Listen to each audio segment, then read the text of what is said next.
नमस्कार बंधुरा रान्नाघर থেকে আবার একটা রেসিপি নিয়ে চলে এলাম। ফুলকপি আলু দিয়ে ডিমের ঝোল বানাবো। তা প্রথমে এখানে ডিম সেদ্ধ করে খোসা ছাড়িয়ে নিয়েছি, আলুটাও হাফ সেদ্ধ করে নিয়ে কেটে রেখেছি। আর এখানে ফুলকপি খুব ভালো করে ধুয়ে এবার এর মধ্যে লবণ হলুদ মাখিয়ে নেব।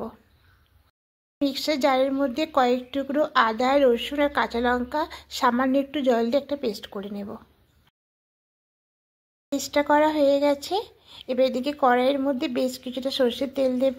তেলটা গরম হয়ে আসলে ফুলকপিগুলো দিয়ে দেব, দিয়ে হালকা লাল লাল করে ভেজে নেব। হয়ে গেছে, তুলে নেব।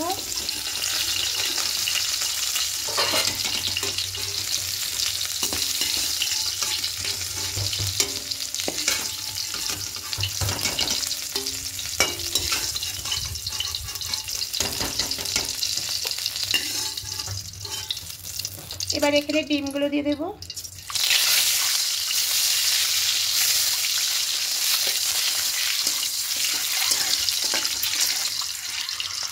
ডিমগুলোকে তুলে নেব।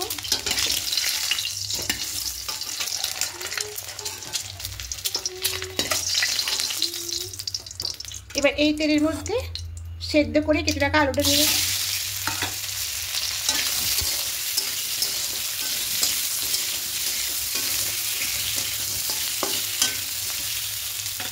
লাল করে ভেজে ভেজে তুলে নেব।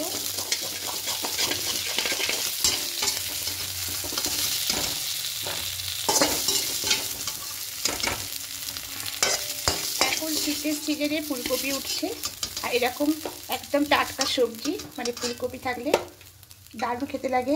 আলু দিয়ে ঝোল বানালে কিছুটা তেল দিয়ে দেব।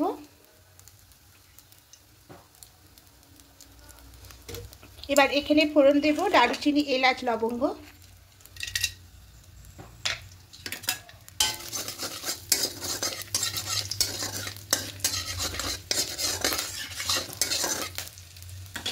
এবার এখানে পেঁয়াজ কুচি দেব।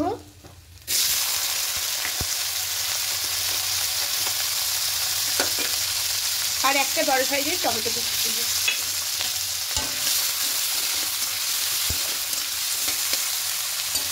এর মধ্যে লবণটা দেব, তাহলে পেঁয়াজ টমেটো অনেকটা নরম হয়ে যাবে।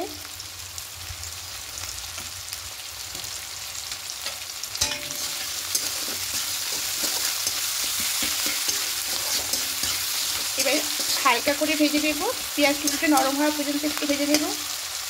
পেঁয়াজটা একদম নরম হয়ে গেছে।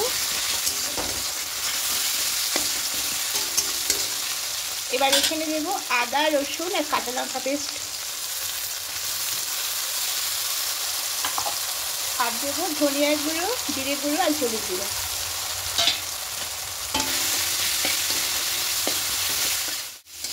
এবার মিক্সিতে জল দিয়ে জলটা দিয়ে দেবো।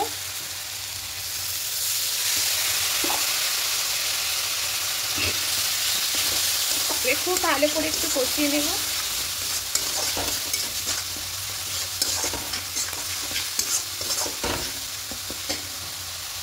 ভালো করে কষিয়ে নিয়েছি মশলাটা। এবার এখানে সেদ্ধ করে এই যে ভেজে রাখা সবগুলো একসঙ্গে দিয়ে দেবো।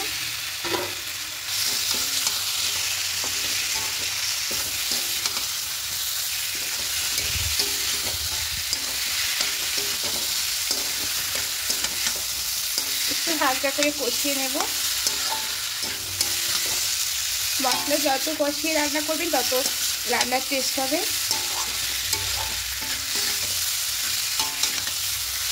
এই থালাটায় অনেকটাই তেল লেগে আছে, তাই এর মধ্যে জল দেব।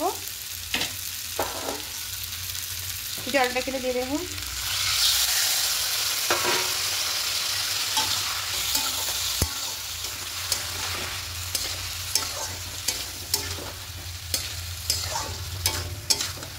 একটু জলটা দিয়ে আরও 1 মিনিট মতো দু 1 মিনিট মতো কষিয়ে নেব। করে কষিয়ে নিয়েছি, দেখুন শুকনো হয়ে এসছে একটা। এবার এখানে গরম জলটা অ্যাড করব।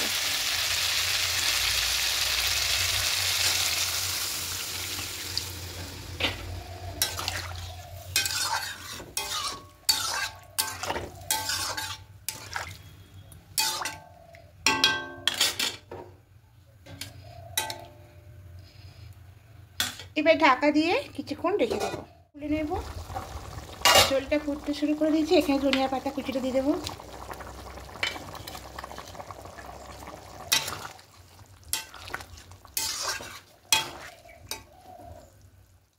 ফুলকপি দিয়ে ডিম আলুর ঝোলটা একদম রেডি হয়ে গেছে। এবার গ্যাসটা অফ করে দেব।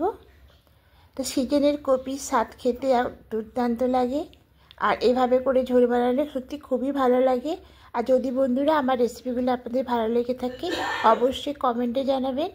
আর নতুন বন্ধুরা যারা দেখছেন এখনও পর্যন্ত সাবস্ক্রাইব করেননি তাদের কাছে অনুরোধ রইল সাবস্ক্রাইব করে আমার পাশে থাকার জন্য।